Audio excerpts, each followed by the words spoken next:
ALG. And napakaganda po ngayon ng araw na to. Mayroon po tayong isang guest at napagbigyan po tayo no, sa in spite na she is very busy sa trabaho niya at napagbigyan po tayo ng konting oras na mag-share siya o tatanungin natin siya based on her experience na kumbaga being unemployed o empleyado na ngayon is mayroon pa siyang side income no na kinikita. So, let's welcome Ma'am Ima Albatera. Yes, good afternoon po. Good afternoon po sa lahat. Yes, ano lang, pakilala lang ako konti. Ako pala si Emma Albatera. So, ano naman siya, hindi siya as in regular employment ako ngayon. Ano lang siya, part-time, professional, ano kasi siya, retainers. So, by profession, accountant kasi ako. So, yun, kami yung nag-check talaga ng mga FS. So, bali apat lang na private company yung hawak ko. So, ano din normal nanay din ako, may 2 anak. So, ano nga, hatid sundo pa yung mga anak ko. So, kaya pinili ko as ano siya, part-time retainers na lang siya kasi para matutukan ko din yung 2 anak ko. Ako kasi yung tipong tao na hindi lang mag-stick sa isang ano talaga ikitaan eh. So, kahit nung regular employment yung handle ko, may mga side income talaga akong ginagawa. So, Okay. So, ibig sabihin talaga mahilig si Ma'am Ima no, sa side income. Wow, napakasipag po ito. So, paano niyo po Ma'am nakilala si Ditko? Dati kong best friend na speaker po, isa sa speaker, na si Coach Raquel Campaner. Nabigla lang ako, sabi niya, Coach Emma, saan ka ba? Ganito, ganyan. Sabi ko, ay, dito lang sa bahay, Coach, kasi ano na bakasyon na. So, tapos na yung gawa namin ng mga financial statement that time at saka pa-receive ng mga BIRs. So, sabi niya, kung hindi ka busy, panoorin mo. Sabi ko, ano na naman? So, parang hindi ako sanay na ganun yung setup as na ganitong nature ng business. So sabi ko, as a friend, so sige, sige, pasa mo, papanoorin ko. So December 13. Then, pagkahapon, kasi morning yun around 10 o'clock. So hapon, mga 5, nangulit na naman siya. Girl, ano na, napanood mo na. Sabi ko, oo, napanood ko na. Pero wala talaga. Hindi ko talaga pinanood nung time na yun, yung araw na yun. So sabi niya, ano na? Sabi ko, wait lang. Pag-isipan ko muna, i-check ko muna. So sabi ko, ang kulit naman nito ni Coach Raquel. Ano ba talagang ano? So yung sa at my back na yun. So yun. Sabi ko, panoorin ko na nga kung ano ba talaga to. Kasi sabi niya, alam mo yan, magkasama kami ni Coach G niyan. So, di ba, dating ano din natin, top earner doon sa kabilang company. So sabi ko, maganda siguro to. Bakit si Coach G nandito na naman na Millionaires Club na siya sa kabila? Bakit nag-ano siya dito sa Live Good?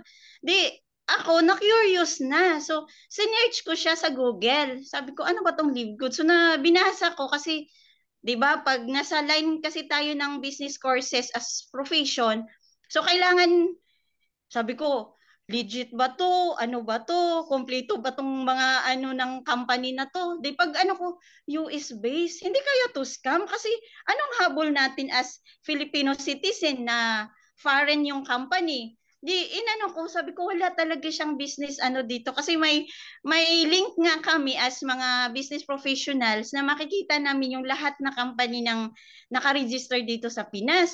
So negative na ako, sabi ko wala siya. So sa BIR na inano ko din sa link namin doon, wala din siya. Sabi ko, si Coach Raquel parang hindi business professionals. Yun na yung ano ko sa kanya. So negative talaga ako in short. Pero kinabukasan tumawag siya ulit. Sabi ko, Coach, wait lang. Hanapan ko muna ng paraan. Sabi niya, grabe ka, 3,000. Tapos sa kabila, magkano yung investment mo doon, in-out mo. Sabi ko, wait lang kasi ganyan. Pero ayaw ko lang siya madirect na ayaw ko. Sabi ko, wait lang, coach, kasi ganito, ganyan, ganyan. Sabi niya, hindi, gusto mo ba? Ganyan, yung parang, inano talaga niya ako na on the spot na kailangan ko mag-decision that time. So sabi ko, sa isip ko lang, sige, 3,000 lang naman parang kumain lang kami sa ano. So hindi ko sinabi sa asawa ko, andito yung asawa ko that time. So hindi ko sinabi. Sabi ko, sige na nga, may sariling pera naman ako O sige coach, go. Paano ko ba ako? Sabi ko, wala akong dollar balance ngayon. Paano ko ba ma-transfer? So kahit nagdududa ako, Kasi kaibigan mo siya, coach. Ganon din ako sa previous company kasi 'di ba, kaibigan din yung nag-ano sa akin. So sabi niya, Coach Ems, ganito yan. Talagang ano yan, ganito. Pinakitaan na niya ako ng income. Sabi ko, pwede naman yan ma-edit. Ganon po talaga ako. Parang, di ba? Sabi ko, pwede naman yan ma-edit. Ang daming nagaganyan, nakitaan, ganyan-ganyan. So, sabi ko, o sige na nga, go. That night, that day, naka-receive na ako ng landing page kung ano yung setup ng kung mag-register tayo dito as affiliate member. Sabi ko, Coach, ganun ka bilis, ganyan-ganyan. Sabi niya, oo, kausapin mo yung isang friend namin. Kaya yun, na ano ko si Coach Seth, sabi niya, yun, ganun din yung setup, parang kinikidnap din namin yung style. Din, so napapasok ko siya, sabay kami ni Coach Seth talaga that day. So December 14, na member na kami. Sige, Coach Raquel, okay, go. Taya na kung taya tayo dito. Sabi kong ganun sa kanya. Sabi ko, wala naman sigurong friend na magdala sa'yo ng kapahamakan. At saka, yun nga, yung pinakaano ko is si Coach Jillian. Yes. So nakita ko siya na nandyan. At saka sinabi niya na may mga coaches pa na sabi niya, di, ma-energize ka dito. Maengganyo ka, maging active ka talaga kasi isa sa mga ano mo sa previous company, siya yung professor mo na nandito na. Sabi ko, hala, totoo, sabi ko. Sabi ko, o sige, taga-ano, lipatan na, lahat-lahat. Di, sabi ko, yun na nga, sinend niya yung ano, yung GC natin lahat. So nakita ko nga yung pangalan ng professor ko. So, bali, sabi ko, o sige, go na. Di, yun, na ano talaga, na 3 accounts kami, family accounts yung kinalabasan that time. So, pero okay lang kasi 'di ba?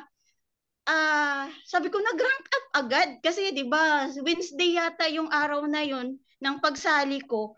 Monday agad naging bronze ako. 'Di ba sa kabilang company, ilang buwan ko pinaghirapan 'yun na sabi ko hindi ganoon kabilis. Sabi ko talaga baka pero deep inside sabi ko pa hindi, inaano lang yata kami nito na agad-agad, baka biglaan naman. Di sabi ko, hindi, okay lang. Di, i-ano ko na lang, ibayad ko na lang din yung kita ko. Kaya ano talaga, December, may kita ako. Binayad ko na sa membership para kung if ever maano yung parang system natin dito, wala akong ibang pera na out. So parang ano ako clever talaga ako na tao na hindi na ako mag-out ulit. Basta yun na yung niro-roll over ko. So yun din yung sinabi ko kay Coach Seth na yung nakuha kong partners. So, yun, nakita ko na din. So pag ano ko talaga noon, pag start ko, nag-training ako at that night. In-straight ko talaga yung 7 p.m. na Zoom training ng DMW at saka second set ng 9 p.m. So yun, sabi ko, okay, hindi. Go na to. So patay kung patay na siya. So yun na siya talaga yung ano ko after that. Maliban sa financial na kita, ano ba yung naitulong ni Live Good sa sarili mo, yung self-improvement? Yes. So, ang laking tulong niya kasi yun, before, sa dating company, yun nga, nagdadaldal ako. Pero ngayon, lalong nahasa siya yung self-development ko. At saka, so hindi lang kasi sarili ko yung inaano ko dito, yung relative ko, yung family ko, na matulungan ko sila. So, meron na dito, 5 sila na kasi naniniwala ako na hindi lang kasi tayo bigay ng bigay, tulad financially, o may konti ka, pwede ka makabigay sa kanila. Ayoko nang ganun eh. So, kailangan bigyan ko sila ng pagkakakitaan, yung pera na binigay ko, dapat ipalago nila.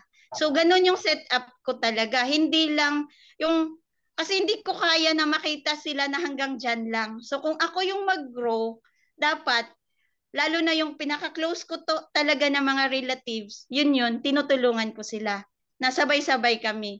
So yun po, aside sa family na yun yung pinaglalaanan ko kasi lalo na dito sa Manila, ang mahal ng tuition ng mga anak. So kahit dalawa lang to, kahit may trabaho yung husband ko, so gusto ko pa din na kahit ako, na ano kami, sharing kami, hindi lang na siya lang.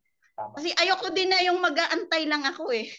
Yes. So yun, Tama may yan. kailangan may sariling kita talaga ako. Kasi yun yung ano ko mindset, bakit pa ako nag-aral na sa bahay lang pala ako mag-stay, hatid sundo ng anak, bantay. So yun, ayoko nang ganun. Buti kung hindi natin pinaghirapan yung pag-aaral natin dati. So, yun, kailangan hindi talaga one job lang, one income earning lang ako. So, yun, ito. Kaya huminto ako sa isa, kailangan may kapalit talaga na may passive income ako. Tama. Yun ang napakagandang lesson. Ma'am, last na lang po na tanong. Ano po yung pwede mo ma-advise sa kagaya mo na nanonood ngayon dito sa kagaya mo na professional din na katulad din ng ginagawa na nanonood ngayon? Ano yung pwede mo ma-advise sa kanila?